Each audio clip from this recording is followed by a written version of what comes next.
In 1592, Korean villagers began finding piles of human ears stacked inside wooden barrels.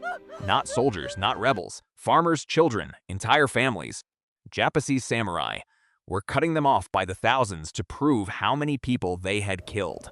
And what started as an invasion slowly turned into something far darker than a normal war. This is the story Japan tried to bury. By the late 1500s, Toyotomi Hideyoshi had already done what most warlords thought was impossible. He unified Japan.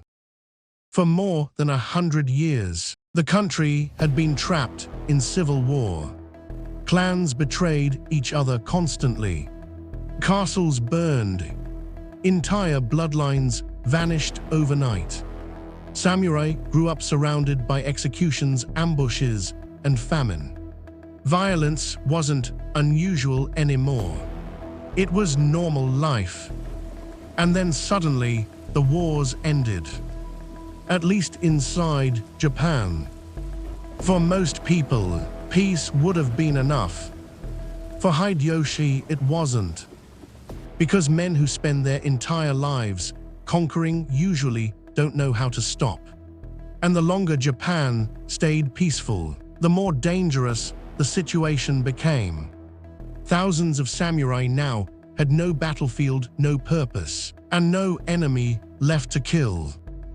Hideyoshi saw the problem immediately.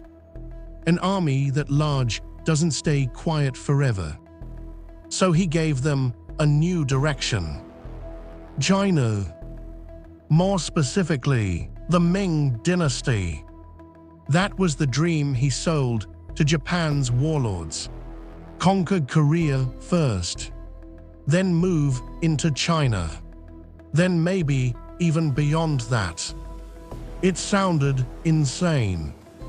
But after surviving Japan's brutal civil wars, many samurai believed almost anything was possible now. There was just one obstacle standing between Japan and the Ming Empire: Korea. At the time, the Joseon Kingdom had been relatively stable for generations. Its leaders believed diplomacy and order would protect them from large-scale war. Even when reports started warning about Japan's growing military buildup, many Korean officials brushed it aside. Some thought the Japanese were bluffing. Others believed Hideyoshi would never risk an invasion that massive. They couldn't imagine anyone being reckless enough to try it. That disbelief became fatal. Because across the sea, Japan was already preparing one of the largest invasion forces East Asia had ever seen. Nearly 160,000 soldiers, veteran samurai, experienced commanders, men who had spent most of their lives fighting in real wars. And unlike many Korean troops, these men already knew exactly what chaos looked like.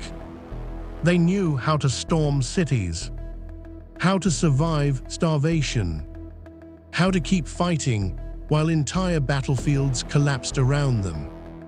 That experience mattered a lot, but almost nobody in Joseon truly understood what was coming. And honestly, that may have been the kingdom's biggest weakness. Not the lack of weapons, not weak fortresses. The inability to believe the danger was real until it was already too late. Then came April 1592.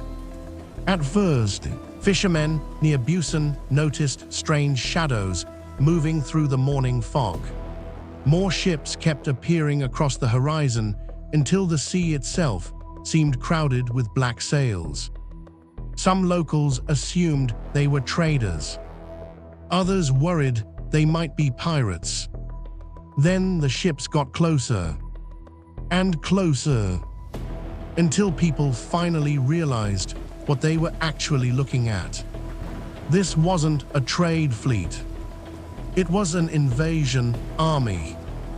Thousands of samurai poured onto Korean soil, carrying muskets, swords, bows, ammunition, and enough supplies for a massive military campaign. Officers shouted commands across the beaches, while civilians fled inland in panic. Busan barely had time to prepare. The defenders fought hard, but the scale of the attack overwhelmed them almost immediately. Japanese arquebuses tore through Korean formations with terrifying efficiency. Smoke swallowed the streets. Buildings caught fire. Panic spread faster than orders could. And the samurai kept moving. No pause. No hesitation. Just relentless movement north. That speed terrified Korea almost as much as the violence itself. Fortresses started collapsing one after another. Busan fell. Then Dongni.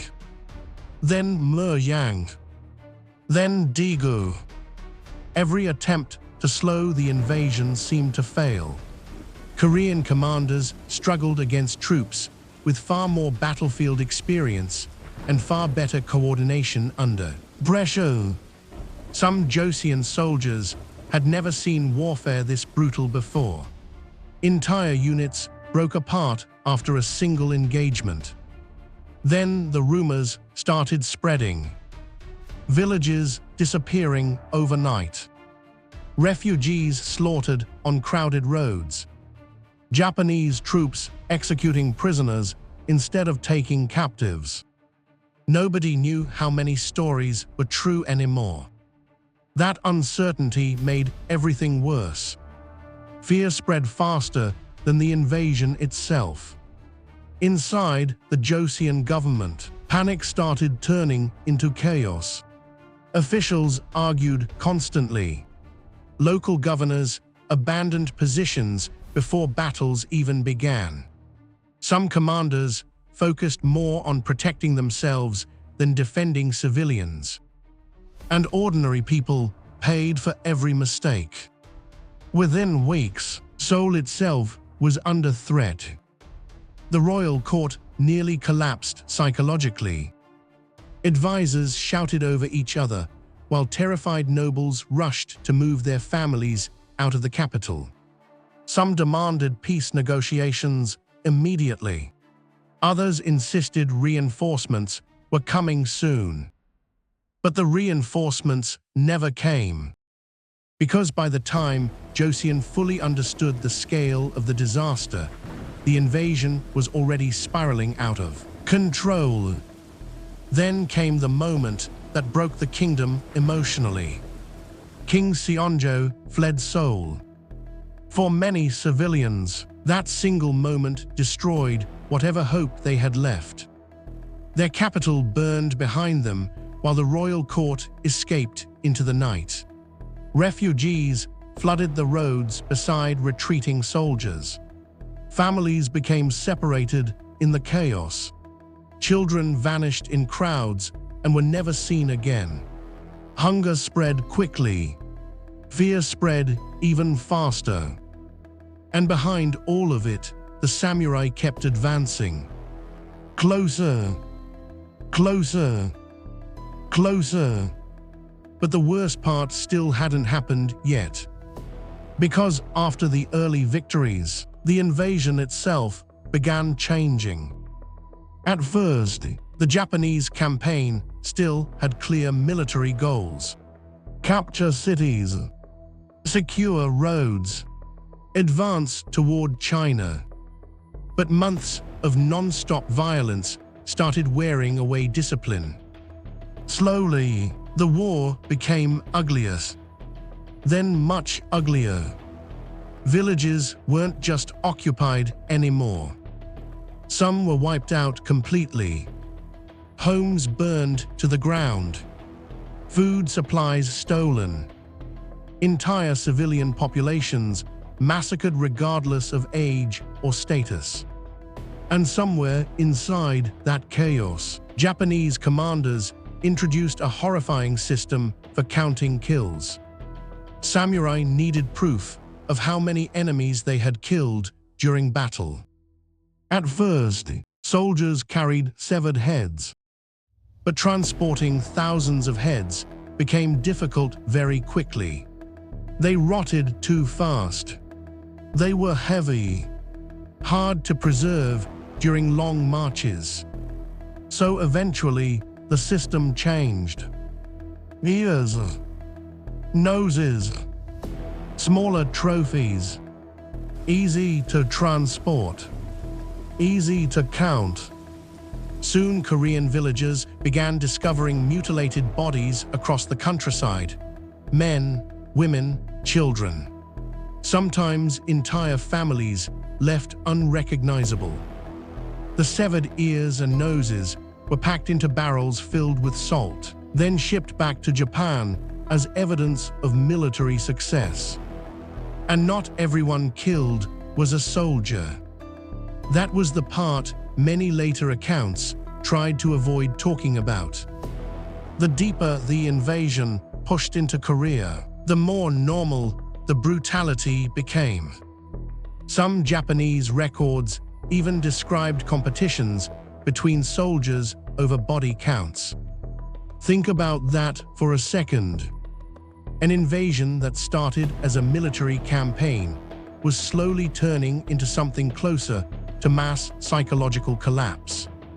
Because constant violence changes people, especially people raised inside decades of war. And by the summer of 1592, Korea was no longer just fighting an invading army.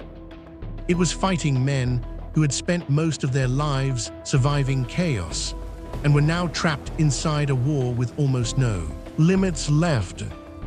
But just when the kingdom seemed close to complete collapse, something unexpected started happening far away from the burning cities. Out at sea, a Korean admiral was quietly preparing to fight back. And nobody realized yet how badly he was about to damage Japan's entire invasion. Out at sea, Admiral Yi Sun-sin was watching his country collapse almost in real time. Every messenger arriving from the north carried worse news than the one before. Cities lost, fortresses destroyed, refugees flooding south, entire regions disappearing under Japanese control within days. And somehow, he stayed calm through all of it. That was what made him different. While generals on land panicked, argued, blamed each other, or simply ran, he understood something the Japanese commanders themselves barely realized yet. The entire invasion depended on the sea. Japan could keep sending soldiers into Korea endlessly, but those soldiers still needed food, gunpowder, weapons, horses, medicine, reinforcements. And the farther north the samurai advanced, the more fragile those supply lines became. Almost everything moved by ship, which meant if the sea could be controlled, the invasion itself could start falling apart. But there was a reason the Japanese weren't worried yet. Most Korean naval forces had a terrible reputation at the time. And honestly, after the disasters happening on land, it wasn't hard to understand why. Morale across Joseon was collapsing fast. Some officials were already discussing surrender behind closed doors. Nobody expected a serious naval counterattack, especially not from a commander most politicians in Seoul had ignored for years. But Yi Sun-sin had spent a long time preparing for exactly this kind of war. He studied coastlines obsessively, memorized dangerous currents, built emergency supply reserves before the invasion even started. He trained his sailors constantly, even during periods when other commanders relaxed. And maybe most importantly, he never underestimated Japan. That single decision changed everything. Because while other officials convinced themselves the invasion would never happen, Yi prepared as if disaster was guaranteed. Then the Japanese fleets finally entered his waters. And suddenly, the war started changing. At Okpu, Yi ambushed Japanese transport ships before many soldiers on board even understood they were under attack. Korean cannon fire ripped through crowded vessels, while flames spread from ship to ship across the harbor. Men jumped into the sea trying to escape burning decks. Others drowned under the weight of armor. The samurai had looked unstoppable on land, but at sea they suddenly looked exposed, almost vulnerable, and you didn't give them time to recover. Again and again, he attacked Japanese supply routes with terrifying precision. His fleet appeared through narrow straits, without warning struck fast, then vanished before enemy commanders could respond properly. The attacks became psychological. Japanese sailors started fearing coastlines they couldn't fully see. Rumors about Yi spread quickly through the invasion forces. Some called him a brilliant tactician. Others called him a demon. Because no matter how many fleets Japan sent after him, he kept surviving. Then came the turtle ships. And for many Japanese sailors, those ships felt almost unreal. Massive warships covered with iron spikes, designed to stop enemy boarding attempts. Cannon smoke exploded from armored decks, while Korean crews pushed directly into Japanese formations. The noise alone terrified some enemy crews who had never faced naval artillery like this before. For the first time since the invasion began, Japanese commanders experienced something they hadn't felt in months. Fear. Real fear. Because now the invasion had a new problem. The deeper Japanese armies moved into Korea, the more dependent they became on supplies crossing dangerous waters controlled by Yi Sun-sin. And little by little, the invasion started slowing down. Food shortages spread through Japanese camps. Ammunition became harder to replace. Communication weakened. Momentum faded. Some soldiers reportedly survived on reduced rations for weeks at a time, while waiting for supply ships that never arrived. Nobody expected the invasion to stall like this, especially Hideyoshi. Back in Japan, he still believed the conquest of China was possible. Reports had promised quick victories. Instead, the war kept dragging on month after month, while casualties climbed higher and higher. And the longer the war lasted, the uglier everything became. By now, parts of Korea barely resembled a functioning country anymore. Famine spread across devastated provinces. Disease followed close behind. Refugees wandered through burned villages searching for relatives who would never come home. Some survivors hid in mountain caves for weeks because they feared samurai patrols more than starvation itself. And yet, the danger wasn't only coming from Japan anymore. That was the part that made everything even more tragic. Because inside Joseon, political paranoia was spreading too. And success always creates enemies. The more victories Yi Sun-sin won, the more dangerous he became to certain people inside the royal court. Rival officials envied him. Some nobles feared his popularity more than they feared the invasion itself. The Japanese noticed that weakness immediately, so they exploited it. False intelligence was deliberately leaked to lure Yi into a naval ambush. when he refused to follow what he believed were suicidal orders. Court officials accused him of cowardice and disobedience. Think about how insane that was for a second. The man holding the invasion together was suddenly treated like the problem. Yi Sun-sin was arrested by his own government, tortured, stripped of command, nearly executed, all while the war was still raging. And what happened next proved he had been right all along. Yi's replacement rushed directly into the Japanese trap he had warned about. The result was catastrophic. The Korean fleet was almost completely annihilated.